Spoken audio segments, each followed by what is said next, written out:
Everybody welcome to the channel. और आज हम डिस्कस करेंगे रिवॉल्विंग डेज का full explanation. Revolving days is written by David Malouf. David Malouf ने लिखा था। So let's start it. That year I had nowhere to go, I fall in love, a mistake of course but it lasted and has lasted.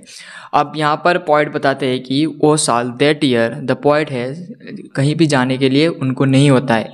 सो वो ही fall in love and वो इस चीज़ को mistake बोलते हैं। क्यों? क्योंकि वो द पर्सन इज़ गॉन, जिसके साथ वो प्यार करते थे, the person is gone but the love lasted. And वो अभी उसको सफरिंग दे रहा है। सो उसकी यादें उसको सफरिंग दे रहा है, तो वो उसे मिस्टेक बोलते हैं। So the old tug at the heart, the grace unasked for, urgencies that boom under the pocket of a shirt. What I remember is the color of the shirts. Okay, so यहाँ पर the old tug at the heart, वो बोलते हैं कि hurt में, उनके दिल में खिंचाव महसूस होता है उन्हें। द ग्रेस अनआस्क्ड फॉर, और जब वो प्यार में थे तो उनमें एक अलग ही स्पार्क देखने को मिलता था उनके फेस में ग्लो देखने को मिलता था। Urgencies that boom under the pocket of a shirt, जो उनका जो यहाँ पर under the pocket of a shirt में जो बूम बोला है, वो उनको हार्ट को जो धड़कता है, दिल धड़कता है, उसको उन्होंने बोला है। What I remember is the colour of the shirts. और पॉइंट को जो कलर के वो शर्ट्स पहनते थे वो भी याद है। I would board them as an experiment in ways of seeing myself, hoping to catch in a window as I passed what I was to be in my new life as a lover. One mind green, one pink, the third called Abbey League, 10 with darker stripes, my first button down color. So उन्होंने जो shirts खरीदे थे उनको colour भी याद है, और वो शर्ट्स वो एज एन एक्सपेरिमेंट खरीदते थे क्योंकि वो देखना चाहते थे कि as a new identity, as a lover वो किस तरह से देखते हैं। जैसे किसी के उनके दिल में खिंचाव महसूस हो रहा होता था, उनके फेस में ग्लो नज़र आता था, और एक न्यू आइडेंटिटी के लिए वो शर्ट्स भी खरीदते थे।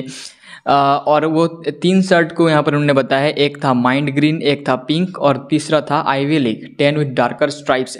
और वो उनका जो तीसरा वाला शर्ट था वो उनका first button down collar shirt था। Moving on, we never write but sometimes noting my tie at a mirror, one of those sleeps I had expected steps into the room.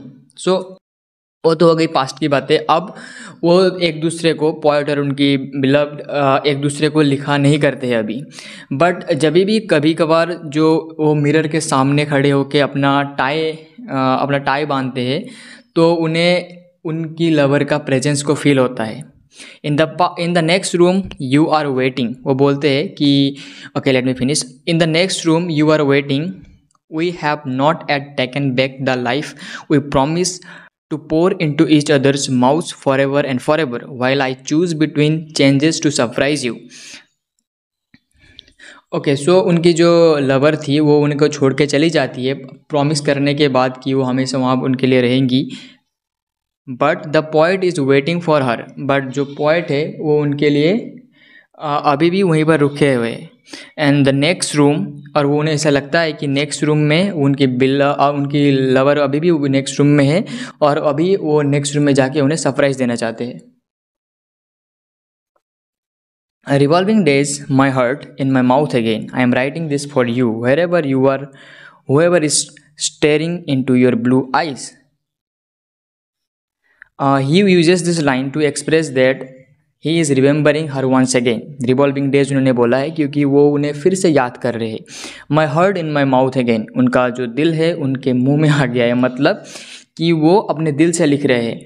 और वो उन्हें बताते हैं कि तुम जहाँ भी हो और जिस किसी के साथ भी हो, वो उनको रिमेंबर करते हैं, और इसी रिमेंबर करते हुए वो ये पोएम लिख रहे हैं। It is me, I am still here, no don't worry, I wouldn't appear out of that world time to discomfort you, and no, at this distance I am not holding my breath for a reply. So जैसे कि वो ये poem, मतलब ये जो चिट्ठी उन्हें लिख रहे हैं, वो उनका रिप्लाई का वेट भी नहीं कर रहे हैं, और वो फिर से जाके उन्हें डिस्टर्ब भी नहीं करेंगे, वो उन्हें प्रॉमिस करते हैं। एंड इसी के साथ ये पोएम को वहीं पर ख़त्म करते हैं। So this is the poem about revolving days by David Malouf. I hope आपको समझ में आया होगा। इसका एकदम शॉर्ट समरी भी मैंने चैनल पे अपलोड किया है, you can check that out also, and do like, share, subscribe and comment down. Thank you for watching. Bye.